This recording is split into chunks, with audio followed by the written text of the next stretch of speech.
She called me at 9 in the morning, crying. She said she needed help. She said I was the only person she could trust. I dropped everything. I showed up.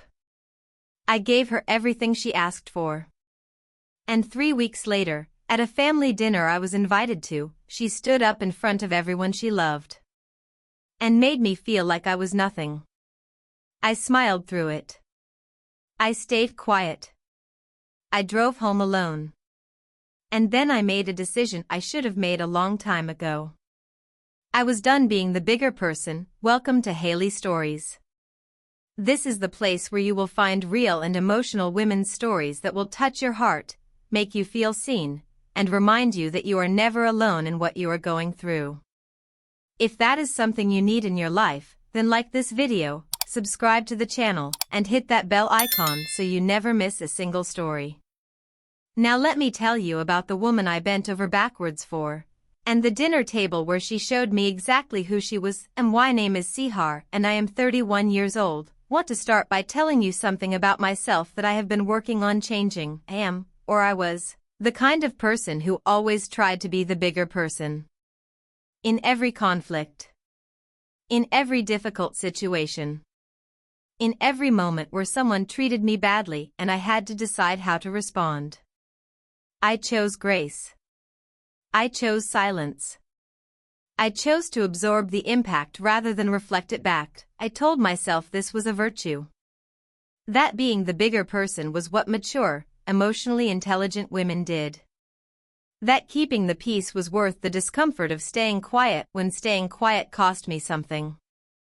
What I understand now is that there is a difference between genuine grace and the kind of quiet endurance that comes from not believing your own hurt is worth addressing. I was not always being gracious. I was sometimes just afraid. Afraid of conflict. Afraid of being seen as difficult. Afraid of what people would think if I said the true thing instead of the kind thing. That changed after a dinner at a family table that was not mine. My name is Sihar.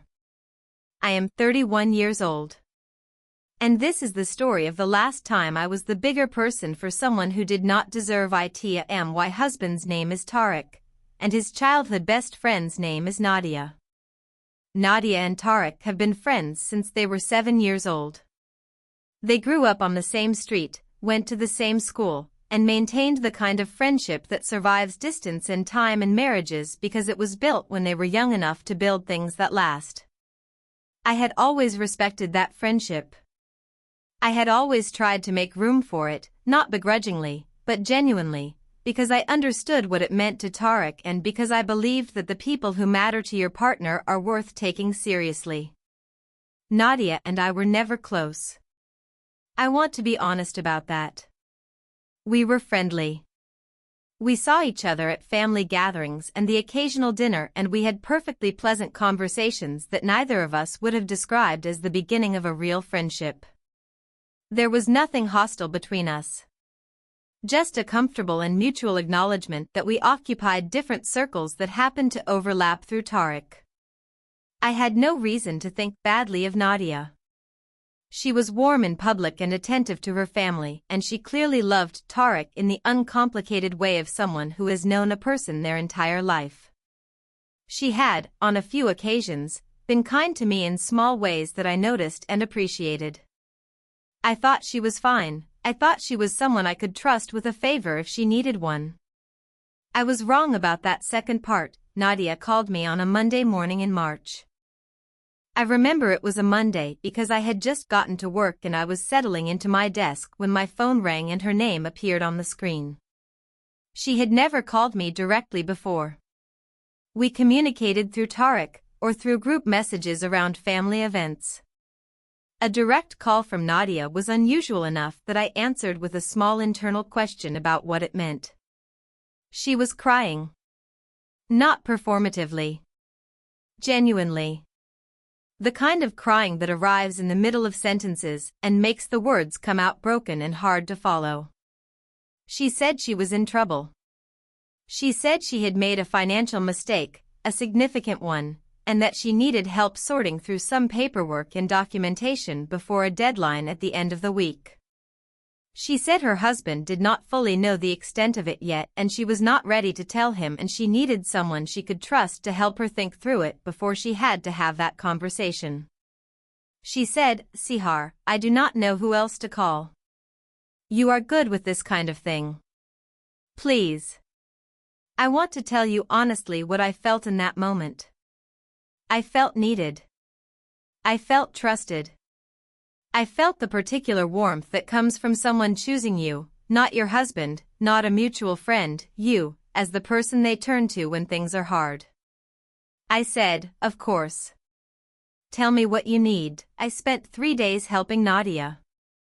I used my lunch breaks. I used 2 evenings after work. I called in a favor from a colleague who had expertise in an area I did not, because what Nadia needed was beyond my knowledge in one specific way and I wanted to make sure I was actually helping her rather than just making her feel helped. I went through her documents. I helped her organize what needed to be organized. I helped her understand what her options were and what the timeline looked like and how to present things to her husband in a way that was honest without being more overwhelming than necessary. I did all of this without being asked twice. Without making her feel bad about needing it. Without mentioning it to Tarek, because she had asked me not to and I respected that. By Thursday evening the situation was as sorted as it could be before her deadline. She called me and she was calmer, noticeably calmer, and she said, "Sihar, I do not know how to thank you. You have no idea what this means to me. I will never forget this." I said, "Please do not worry about it. I am glad I could help." I meant it. I genuinely meant it. I went to bed that night feeling the quiet satisfaction of having done something real for someone who needed it. 3 weeks later she showed me what that meant to her. The invitation came from Tarek. Nadia's parents were having a family dinner, a birthday celebration for her mother, and Nadia had specifically asked that Tarek and I both come. Tarek was pleased. He loved Nadia's family and occasions with them were something he always enjoyed. I said yes without hesitation. I even bought a gift for Nadia's mother. A thoughtful one, something I had spent actual time choosing because I wanted to make a good impression at an occasion that mattered to people Tarek cared about. We arrived at Nadia's parents' house on a Saturday evening. The house was warm and full and there were perhaps 15 people there, Nadia's parents, her siblings, her in-laws, a few cousins. It was the kind of family gathering that feels effortlessly comfortable if you belong to it and requires a certain amount of navigation if you do not. Nadia greeted us at the door. She hugged Tarek first, then me. Her hug to me was warm and I noticed that she held it a beat longer than usual, and I actually thought, that it was because of what I had done for her 3 weeks earlier. That the warmth was gratitude. I sat down at that table with the genuine ease of someone who does not know she is about to be embarrassed. Dinner was served. Conversations moved around the table in the way they do at family gatherings, loud and overlapping and warm. I was talking to one of Nadia's cousins about something I no longer remember when the conversation at our end of the table shifted to something that involved a decision I had apparently made about where Tarek and I were sitting. I had moved a chair slightly to make room for someone who needed more space. A small thing. A practical thing. Nadia's sister said something about it, lightly, conversationally, and Nadia responded. What she said was not shouted. It was not dramatic. It was said in the easy, comfortable tone of someone speaking among people she was entirely at ease with. She said, "That is just how Sihar is. She always has to rearrange things. She cannot help inserting herself." She said it with a small laugh. The kind of laugh that invites other people to find something funny. A couple of people smiled. Nadia's mother looked mildly uncertain. Tarek had not heard it, he was in a conversation on the other side of the table. I heard it. I felt it land in the particular way that comments land when they come from someone you just spent 3 days helping. When they come dressed as a joke so that the only person who cannot laugh is the person they are about. When they are said in front of a room full of people who do not know what happened 3 weeks ago and have no way to understand what that comment costs. I smiled. I said nothing. I picked up my glass and I took a sip and I turned back to the cousin I had been talking to and I continued the conversation as though nothing had happened. I was the bigger person. For the last time, Tarek noticed something was wrong on the drive home. He knows me well enough to know the difference between me being quiet because I am tired and me being quiet because something is sitting in me that I have not said yet. He asked, after a few minutes of silence, if I was okay. I said, I will tell you when we get home. At home I told him everything. The phone call in March. The 3 days. What I had done and why. And then what Nadia had said at the table and how she had said it and what it had felt like to hear it from someone I had just quietly gone to considerable effort for. Tarek was quiet while I talked. He is a good listener, genuinely good, and he did not interrupt or try to interpret or immediately offer a perspective. He just listened until I was done. Then he said, I did not know you had helped her with that. I said, she asked me not to tell you. He said, I am glad you told me now. I said, Tarek, I am not telling you because I want you to do something about it. I am telling you because I am done managing this quietly on my own and I wanted you to know what happened. He said, what do you want to do? I said, I want to stop being the person who absorbs things and says nothing and calls it grace. Because it is not grace. It is just silence. And I am tired of silence. He said, then do not be silent. I called Nadia 4 days after the dinner. I had thought about it carefully. I had gone back and forth between saying something and not saying something in the way that people who have spent their lives being the bigger person always go back and forth. The familiar pull of it is not something that disappears quickly just because you have decided you are done with it. But I called. She answered warmly. As though the dinner had been entirely pleasant and unremarkable. As though nothing needed addressing.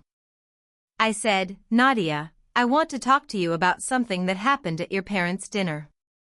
A small pause. Then she said, of course.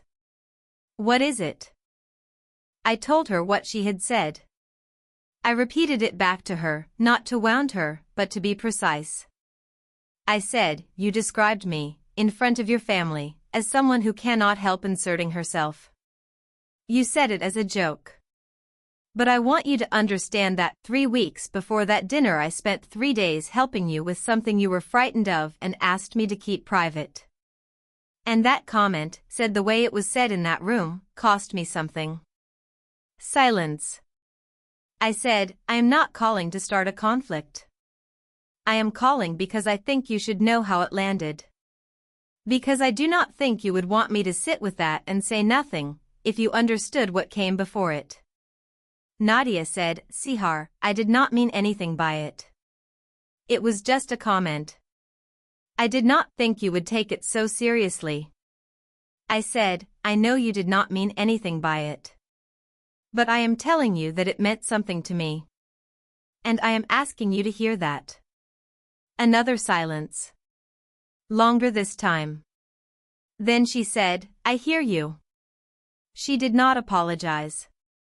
Not in so many words. But there was something in her voice by the end of the call that had not been there at the beginning. A quality of having been made to actually see something. It was not everything. But it was more than silence. Tarek spoke to Nadia separately.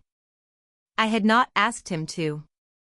He told me afterward that he had done it because he wanted to and because he thought it was his responsibility, not to fight my battle, but to be honest with his oldest friend about what had happened and what it meant. He told me what he said. He told her that what she had done at that table had hurt his wife. That Sihar had helped her in a way that most people would not have done and that she had repaid it with a public comment that cost Sihar in front of a room full of strangers. He said he was not angry. But he was telling her because he thought she needed to hear it from him as well. Nadia called me 2 days later. This time she apologized. Properly. Without qualifications and without the language of "but I did not mean it" and "but you are being too sensitive." She said she had thought about it and she understood what it must have felt like and she was sorry. She said what she did was ungrateful and unkind and she did not have a good explanation for it. I accepted her apology. Not because everything was fine. But because I believed she meant it and because holding on to it any longer served neither of us. But I filed the information away. Because who people are when they are comfortable and who they are when they owe you something tells you everything you need to know about what you are worth to them. The thing that changed after all of this was not my relationship with Nadia, though that changed too. What changed was something in me. I stopped performing grace. I stopped absorbing things quietly and calling it maturity. I started saying the true thing when the true thing needed to be said, not aggressively, not with drama, but clearly and directly and without the lengthy internal negotiation that used to happen before I could bring myself to speak. It is a smaller change than it sounds. It does not look different from the outside most of the time. But from the inside it feels like the difference between standing in a room and sitting down in one. Like taking up the space that was always mine. Nadia and I see each other occasionally. At gatherings that include Tariq. We are civil and sometimes warm in the surface-level way of people who had an honest moment and are navigating what comes after it. I do not dislike her. I do not trust her the way I would need to trust someone to help them through something difficult again. That is not bitterness. That is just information. The favor I did for her was real. The help I gave was genuine. I do not regret it. But I learned from what came after it that generosity given to the wrong person does not produce the results you hope for. I am more careful now about where I put my energy. Not more withholding. More discerning. Those are different things and the difference matters. I'm 31 years old and I spent most of my adult life being the bigger person in situations that did not require me to be smaller. I am done with that. Not because I am angry. Not because I want to become someone who is careless with other people's feelings. But because I have understood something that took me too long to understand. Being the bigger person is valuable when it is a genuine choice. When you have heard the other person out and considered the situation and decided, freely and clearly, that responding with grace is the right thing to do. It stops being valuable when it becomes automatic. When it is not a choice at all but a habit you fall into because you are afraid of what happens if you do not. When it means swallowing real hurt and calling it wisdom. The night of that dinner I sat at a table and smiled through something that did not deserve my smile. I drove home in silence. I went to bed with something sitting in my chest that I had no name for and no plan to address. The next morning I woke up and I decided I was done with that, not with being kind. Not with helping people. Not with showing up for the people in my life. Done with the silence. Done with absorbing. Done with the quiet performance of a grace I had not actually felt. I called Nadia. I said the true thing. I stood behind it. And whether or not she fully heard it, I heard it. And that was the part that mattered most. My name is Sihar. I am 31 years old. My husband's best friend asked me for a favor and then humiliated me in front of her family. I was the bigger person one last time, when I called her and told her exactly how it felt. That is my story. I spent years being the bigger person. What I did not understand was that staying silent was not making me bigger. It was making me smaller. One phone call changed that. Thank you for listening. This is Haely Stories. We will see you in the next one.